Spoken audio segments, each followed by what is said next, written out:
tenemos en la mesa al señor Matías Sánchez. Es un psicoterapeuta cognitivo-conductual y le damos un aplauso. Bueno, muchas gracias. Bienvenido, Matías. ¿Cómo estás? Muy bien, gracias por la invitación. Por favor, a vos, gracias por venir. Hoy nos venís a contar un poco otra de las malas conductas de alguna manera, pero esta más mental que física, que es la ludopatía.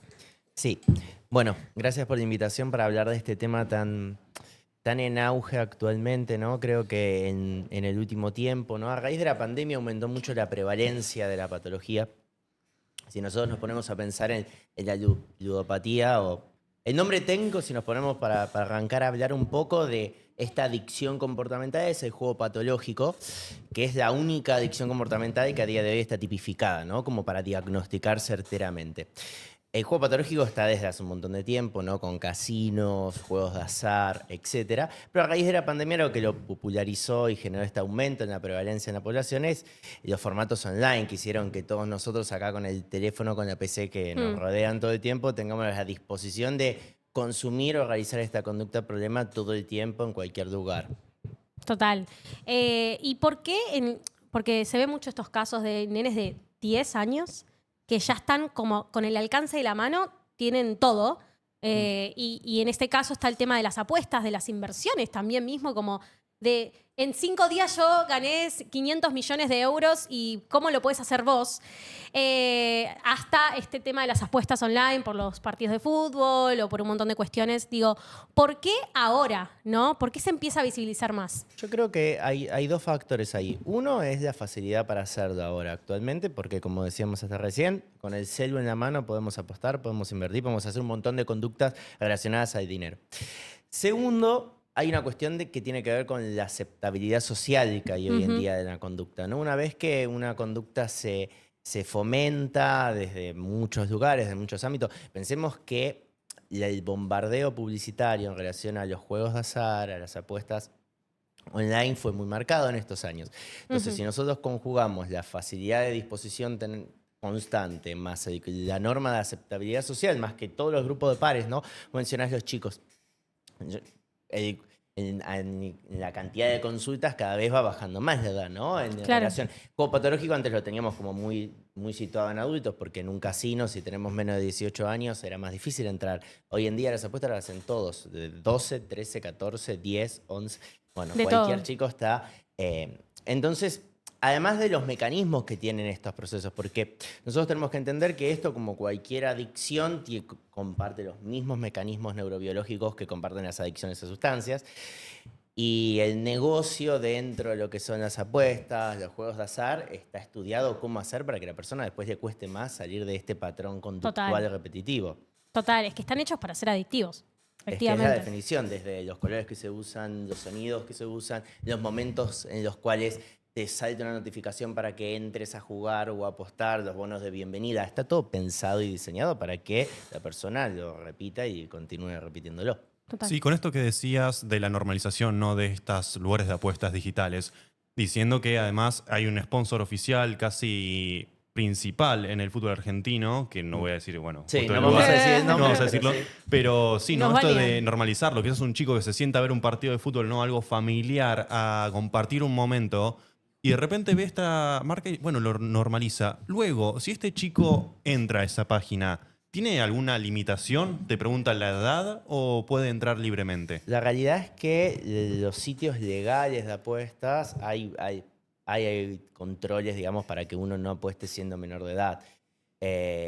La realidad es que, bueno, ahora esta semana que salió la media sanción a la ley de regulación, parte de lo que se planteaba es aumentar los controles, digo, porque en un momento era más fácil saltear los controles. Pero después, bueno, tenemos el mundo de los sitios legales, digo, que hay mayor control, y después tenemos el mundo infinito de casinos online ilegales, que nosotros lo podemos encontrar por cualquier red social. Abrimos Instagram y ponemos dos palabras en el buscador y encontramos un montón, y que con 2 clics, literalmente estamos a 2 clics de distancia de estar apostando.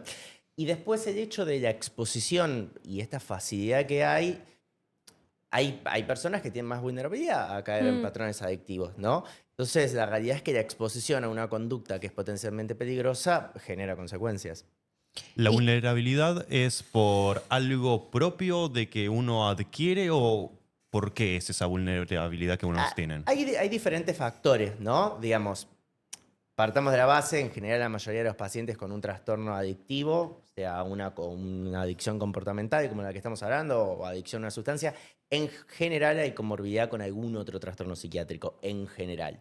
Después sí hay grupos poblacionales que son están más en riesgo. Cuando hablamos, o todos los que nos dedicamos al tema, nos preocupa mucho trabajar con la adolescencia porque es una población que es un rango etario que está muy en riesgo por diferentes cuestiones, ¿no? Del desarrollo neurobiológico nuestro, digo, más dificultades a la hora de regular de emociones, menor control inhibitorio, ¿sí? Entonces hay mucha más impulsividad, entonces la presión de pares impacta mucho, entonces es una población más de riesgo. Entonces, tener tan fácilmente el acceso, si nosotros lo pensamos en relación a sustancias, nos parece una locura que tengan un acceso tan sencillo y tan rápido y tan directo. Bueno, con esto lo tienen todo el tiempo. Total. Y hay factores como psicológicos o sociales igual, ¿no? Que contribuyen a esta adicción al juego. Sí, a ver, socialmente hablando, el concepto, o sea, esto de que sea tan aceptado socialmente, que haya tanta presión, ¿no? Eso aumenta las chances, porque si yo considero que, partamos de la base, digo, si nosotros nos ponemos a hablar de gente que juegue por ahí sin que haya desarrollado la patología de juego patológico, una de las razones por la que nos va a decir es que juegan para ganar plata, cuando efectivamente es una cuestión matemática, no van a ganar, van a perder dinero siempre. No hay manera de que ganen dinero. Entonces, esas nociones impactan negativamente. Y en cuanto a cuestiones psicológicas, algunas tienen que ver con esto que mencionamos. Las personas que tienen mayor dificultad a la hora de regular emociones, mayor impulsividad, menor percepción de riesgo, todo eso son ciertos factores relacionados a la propia salud mental de cada uno de nosotros que nos aumentan las chances a caer en patrones conductuales adictivos.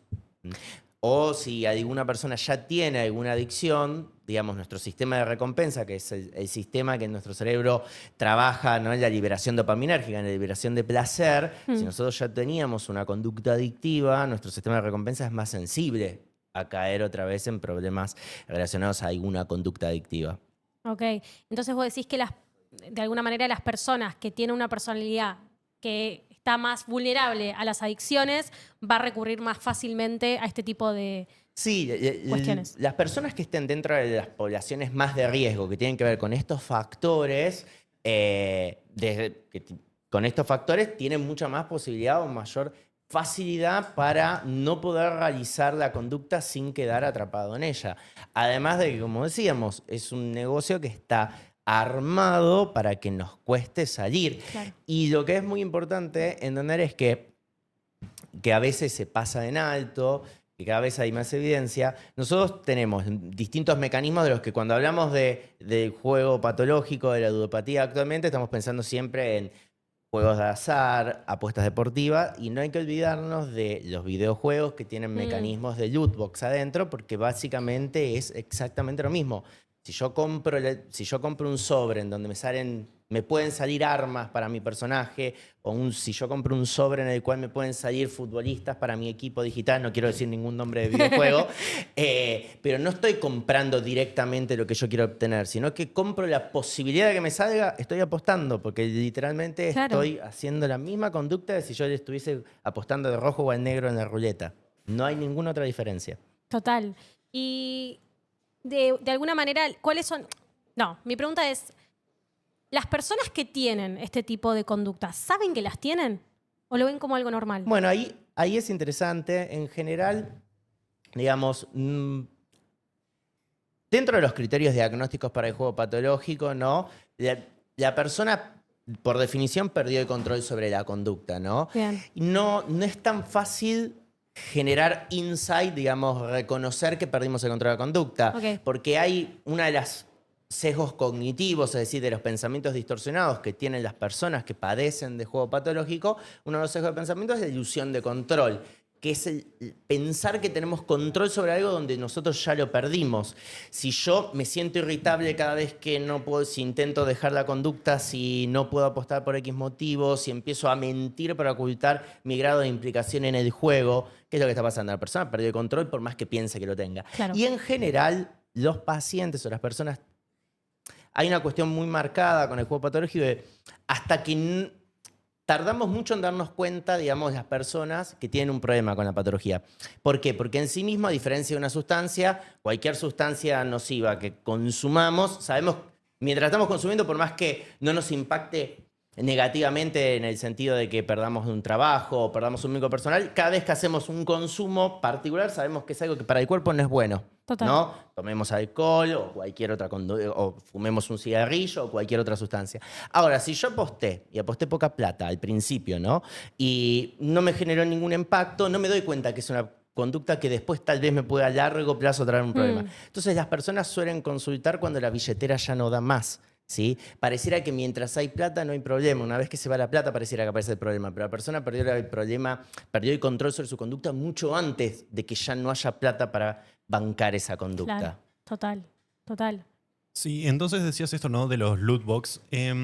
Esto de comprar sobres de cartas coleccionables para que te salga esa carta que vale aún más, ¿podría ser considerado dentro de este comportamiento? Todo lo que nosotros tengamos en donde hay un margen aleatorio a la hora de ingresar dinero por la recompensa que vamos a tener, es básicamente cómo funciona una apuesta. Porque el problema acá es este sistema aleatorio a la hora de conseguir una recompensa. Porque nosotros lo que vamos a hacer es invertir por la posibilidad. Y entonces esa descarga de adrenalina, de dopamina, en el sentido de, bueno, pruebo, intento, caemos en el mismo problema.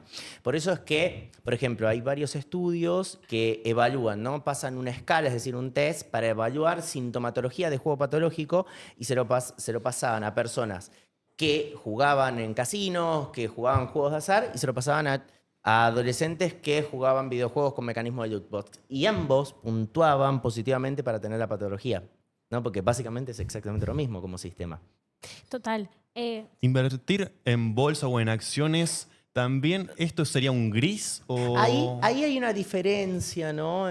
El invertir, partamos de la base que la mayoría de la gente no lo hace en busca de un placer. Nosotros cuando apostamos estamos intentando buscar algún placer, ¿no? Esto de a ver si yo me doy cuenta quién va a meter el gol o no. La inversión es una estrategia de negocio, digamos, ¿no? Mientras nosotros lo enfoquemos desde esa mirada, sigue siendo una conducta que no tendría esa repercusión, porque la gente que lo hace, entre comillas, profesionalmente, no tiene los mecanismos por detrás que tiene el estar apostando, el estar con algún mecanismo de estos, ¿no? De conducta problemática. ¿Y cuáles serían los principales obstáculos que enfrentan, digamos, los pacientes para tratar la ludopatía? Bueno, los principales, un poco de lo que decíamos antes, que en general, digo, los pacientes tardan en consultar, porque hay mucho estigma también, ¿no? En general, los pacientes en la primera consulta muchas veces llegan con la emoción de la vergüenza muy marcada, hay mucho estigma en general, no es fácil decir que perdí el control, porque también hay una cuestión con la salud mental en general que pareciera, ¿no? Como que está relacionado a conductas, a pensamientos, que uno tiene como mucha responsabilidad frente a lo que está pasando. Entonces hay mucho estigma. Entonces eso dificulta muchas veces. Y después cuestiones básicas, centrales de la problemática de la patología, que tiene que ver con esto que hablamos, de la ilusión de control y de distintos sesgos cognitivos que hace que tardemos en realizar la conducta profesional. Y después de que no es tan sencillo encontrar profesionales que se dediquen específicamente al tratamiento del juego patológico también. Me pasa que, o vemos hoy por hoy, que hay tanta manipulación con el tema de las apuestas deportivas que hasta se dudan si los partidos están manipulados, si se firmó el 2-2 antes de ir a la cancha por las apuestas deportivas o si realmente fue que hubo un empate. ¿Cómo esto afecta de alguna manera a las personas que hoy por hoy sufren de ludopatía? A ver, puedo poner un ejemplo, ¿no? de un paciente que me dejó contarlo. Que básicamente me dice, Matías, yo ya no puedo ver partidos de fútbol. Porque claro, si yo veo partidos de fútbol estoy viendo todo el tiempo estímulos que me gatillan el deseo, las ganas de realizar la conducta, ¿no? En cuanto a si están preparados, arreglados o no, ahí no lo podemos saber. Pero sí, por ejemplo, ¿no? En Inglaterra, la Premier, la liga, la primera división, digamos, de fútbol inglés, esta temporada tenía, creo que la mitad o un poquito más de la mitad de los 20 equipos con sponsor de apuestas, ¿no? Que lo prohibió y a partir de la temporada que viene ya van a estar prohibidos los sponsors de apuestas. Todo eso es, esto piénsenlo, ¿no? Si una persona está abstinente, está haciendo tratamiento, está manteniéndose limpia de la conducta, podemos decirlo, el paciente está en abstinencia y nosotros trabajamos con los pacientes en lo que es o gestión de abstinencia o prevención de recaídas, como lo querramos decir, depende del marco teórico. Pero si estamos trabajando en eso, una de las cosas que intentamos con los pacientes es que haya pocos gatilladores contextuales. Intentar que haya la menor cantidad de claves en el contexto que disparen la abstinencia, que disparen, perdón, el craving, ¿no? Que nos exponemos a un riesgo, más deseo de realizar la conducta, más chance de terminar rompiendo la abstinencia. Entonces, si nosotros todo el tiempo tenemos estímulos que nos desatan o nos dan las ganas o nos impulsan o nos recuerdan, más ganas, más craving, más chance de romper la abstinencia que veníamos llevando. Totalmente. Es como cualquier otra adicción, en el sentido de si vos te juntás con gente que fuma, que se droga, que toma, y vos estás tratando de salir de esa adicción, es de la misma manera. Vas a querer hacerlo como cualquier otro adicto, ¿no? Aumenta el deseo, sí. Total. ¿Y qué avances? Porque estamos hablando mucho de la ludopatía, pero ¿qué hace el gobierno de alguna manera con respecto a esto? ¿Hay algún avance en una ley con respecto a la ludopatía? Bueno, esta semana, si no recuerdo mal, el miércoles salió la media sanción a un proyecto que trabaja, digamos, en la regulación de ciertas cuestiones publicitarias, de exposición, ¿no? Que me parece que es un gran avance y que tuvo muchos votos a favor, digamos, dentro de la media sanción, que eso habla bien, digamos, en el sentido de que muchos partidos que todos piensan distintos, todos en pos, digamos, de trabajar o reducir la problemática. Yo creo que es un buen primer paso, porque si reducimos la publicidad, reducimos los contextos en los cuales se dispara, trabajamos para que no haya bonos de bienvenida, digamos, que es como te doy para que pruebes la primera gratis, digamos, total, ¿no? Coloquialmente. Todas esas son medidas e intervenciones interesantes, digamos, desde el sector, ¿no? De la política, que claramente, esto, como todos los problemas de salud, son un problema de salud pública y que las intervenciones quedan cortas si pensamos solo en intervenciones de consultorio, porque es solo para población que puede llegar al consultorio, que no siempre es toda, ¿no? Totalmente, totalmente. ¿Y qué consejos le darías a las personas que están acompañando a una persona con este tipo de adicción? Bueno, en primer lugar, lo que tenemos que hacer es ayudar a que la persona pueda recibir ayuda, ¿sí? Porque no hay manera de nosotros como familiares, como amigos de una persona que esté padeciendo esta problemática, lo podemos ayudar porque no somos profesionales, porque no estamos preparados, porque no sabemos del tema y porque la otra persona nos va a escuchar como el amigo, como el tío, como el primo, no como, ¿no? Entonces, como principal consejo es ayudar a que la persona pueda llegar a hacer una consulta con un profesional, sea con un psicólogo, sea con un psiquiatra, ¿sí? Y después ayudar a la persona en el tratamiento, digamos, participar del tratamiento, involucrarse. Esa es la mejor manera de ayudar y, bueno, obviamente cuidarse a unos mismos, ¿no? Como con siendo el acompañante de cualquier persona que padezca de cualquier enfermedad, siempre hay que cuidarse siendo el cuidador, ¿no? Porque a veces Total. uno no piensa en los cuidadores de quienes están mal. Total. ¿Y qué pensás, hablando de esto de cuidarse, ¿no? ¿Qué pensás de los influencers que tienen, no sé, un canje con una casa de apuestas, tal vez sube una historia, haciendo ese canje, cumple su trabajo, pero ¿qué onda la gente? ¿Cómo le llega a eso, no? Bueno, parte de las cuestiones que están dentro de la ley es reducir barra que no se pueda hacer eso, que lo considero correcto que no se pueda hacer porque estamos promocionando una conducta que es claramente problemática, ¿sí? Sí, claramente no voy a opinar de lo que hagan ellos en sí mismos como personas. Si me preguntan si eso es algo positivo o no para la sociedad, no es algo positivo para la sociedad. Obviamente es como promocionar cualquier sustancia que sea potencialmente nociva para la salud. Además de esta medida y la de que van a intentar de que se acepten solamente pagos con tarjetas de débito, ¿qué otras medidas principales hay dentro de esta ley? Bueno, se trabaja más en controlar más el ingreso de adolescentes, que esté más regulado.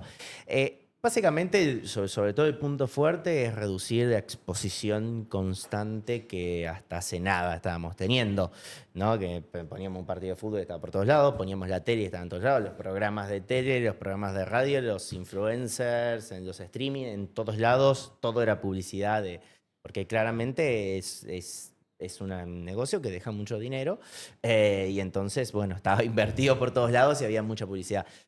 Entonces, reducir la cuestión publicitaria y de exposición, uno piensa, y además hay evidencia en otros países, que ha tenido un efecto positivo.